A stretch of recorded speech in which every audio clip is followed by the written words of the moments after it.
Assalamualaikum warahmatullahi wabarakatuh. Perkenalkan, saya Indriwani Kabela dari Prodi Hukum Ekonomi Syariah. Pada kesempatan kali ini, saya akan membahas materi mengenai ingkar sunnah. Apa itu ingkar sunnah?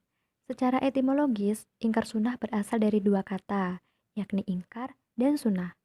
Ingkar secara etimologis diartikan menolak, tidak mengakui, dan tidak menerima sesuatu, baik itu lahir dan batin atau lisan dan hati, yang dilatar belakangi oleh faktor ketidaktahuannya atau faktor lain. Sedangkan kata sunnah secara etimologi bermakna suatu perjalanan yang diikuti, baik itu perjalanan baik maupun perjalanan buruk.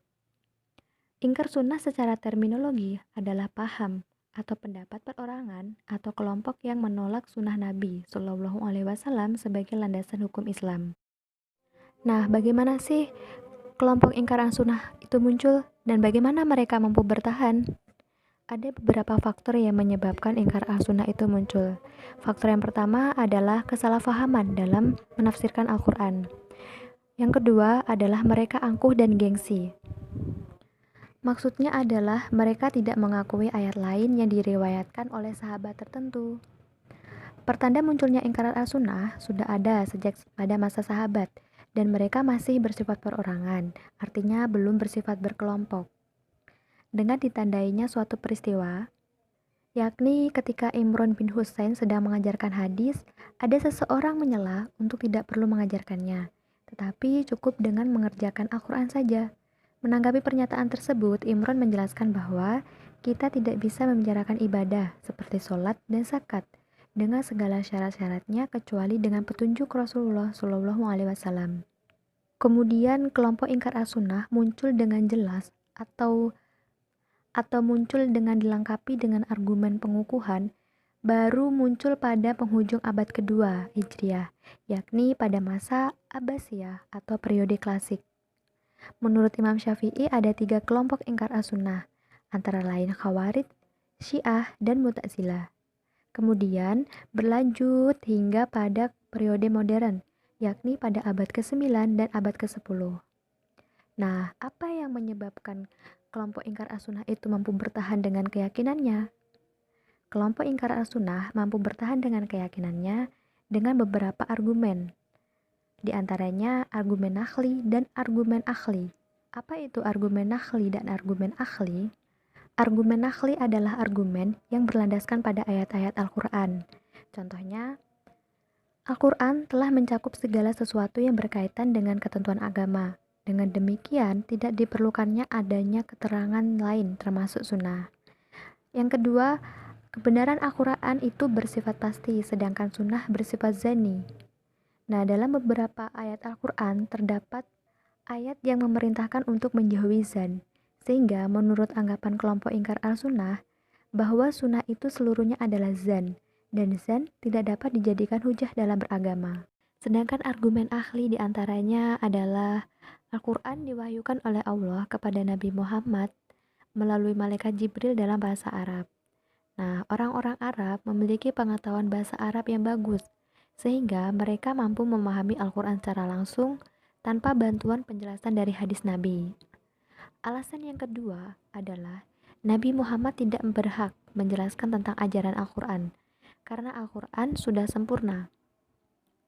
Alasan yang ketiga, dalam sejarah umat Islam terdahulu pernah mengalami suatu kemunduran yang disebabkan oleh perpecahan. Perpecahan itu terjadi karena umat Islam berpegang kepada hadis Nabi. Jadi, menurut para pengingkar sunnah, hadis Nabi itu merupakan penyebab kemunduran umat Islam. Sedangkan menurut Taufik Siddiq, tidak ada satupun hadis Nabi yang dicatat pada zaman Nabi. Pencatatan hadis terjadi setelah Nabi wafat. Artinya, kemungkinan besar manusia berpeluang untuk mempermainkan dan merusak hadis. Nah, pembahasan yang selanjutnya adalah mengenai tokoh-tokoh ingkar sunnah. Siapa mereka yang dikenal dengan ingkar sunnah?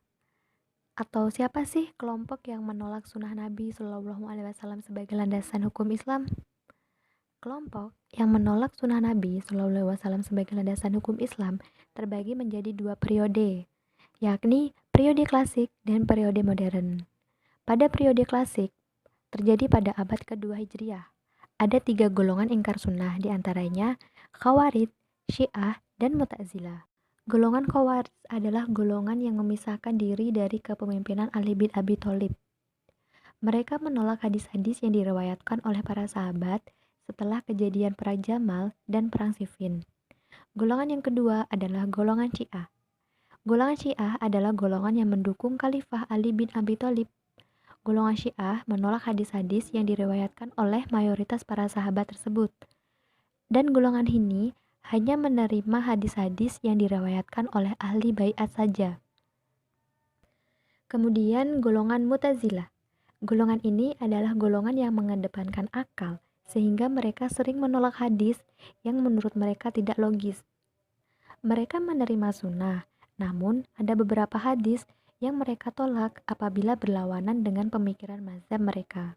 Sedangkan tokoh ingkar sunnah pada periode modern atau pada abad ke-19 dan ke-20, diantaranya ada Ghulam Ahmad Parvez dari India, Taufik Siddiq dari Mesir, Rashid Khalifah dari Amerika Serikat, Kasasim Ahmad dari Malaysia, dan beberapa tokoh dari Indonesia, di antaranya Abdurrahman, Muhammad Irham, Sutarto, Lukman Sa'ad, Ahmad Sutarto, Naswar Syamsu di Padang Sumatera Barat, dan Dalimis Lubis serta Sarwani di Jakarta Selatan.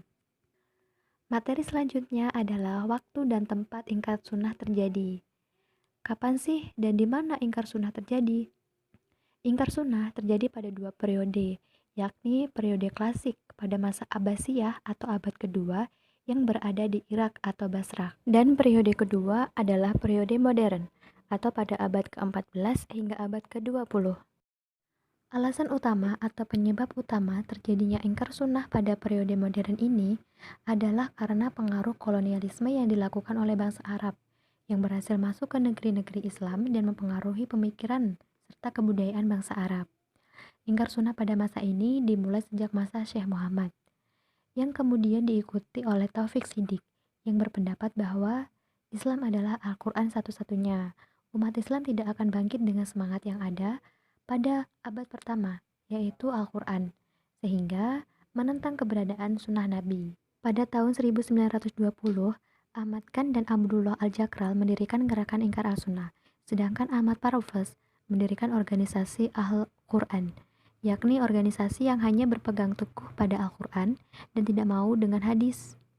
Pada tahun 1929, Dr. Ahmad Amin juga terpengaruh oleh gaya pikir orientalis dalam menentang hadis, kemudian diikuti oleh Muhammad Abdul Rahyah, seorang penolak sunnah yang fanatik, yang terjadi di Mesir. Pada tahun 1980 sampai 1985, ingkar sunnah terjadi di Indonesia, yakni pertama gerakan yang dipimpin oleh Haji Sawani di proyek Pasar Rumput Jakarta Selatan di Masjid Al-Burhan. Yang kedua, gerakan yang dipimpin oleh Lukman Sa'ad di Padang Panjang, Sumatera Barat, yang merintis percetakan yang berisi ajaran sesat ingkar sunnah.